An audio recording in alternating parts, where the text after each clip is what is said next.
Welcome back. One final point before we go tonight. Congressman Steve Scalise still in critical condition after a shooting by a left-wing extremist.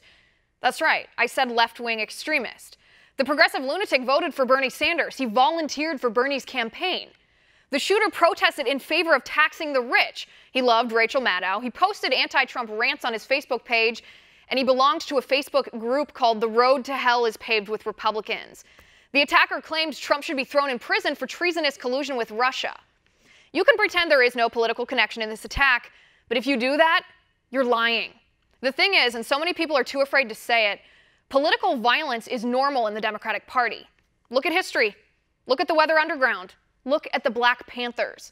Look at the feminists behind the Women's March. Razmaya O'Day, she killed 2 Israeli students with a bomb.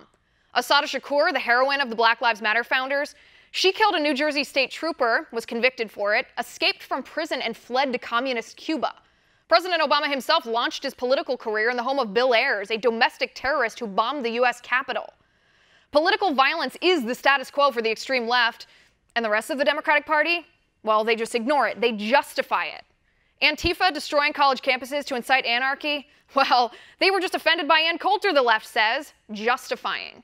Black Lives Matter mobs burning down businesses, looting stores, rioting in the streets, setting fire to protesters, shooting each other in the midst of the fury, well, they were just righteously indignant, the left says, protesting police violence, justifying.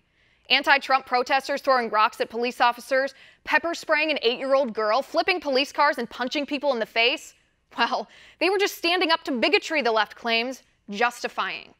Punch a Nazi, bash the fash, a day without white people on campus, Madonna proclaiming she's thought an awful lot about blowing up the White House, the New York Public Theater glorifying the mock assassination of President Trump, and leftist media personalities calling it a masterful performance, Kathy Griffin holding the fake bloody severed head of President Donald Trump, all justifiable in the eyes of the left because in their eyes, who doesn't hate President Trump anyway?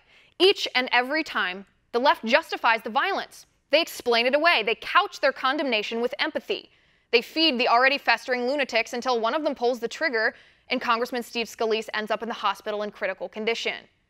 It's easier to blame guns than to face the truth, but the truth is, this attack was political violence, perpetrated by a left-wing progressive psycho who wanted to kill Republicans because they were Republicans. And it's never going to stop until the left stops justifying it.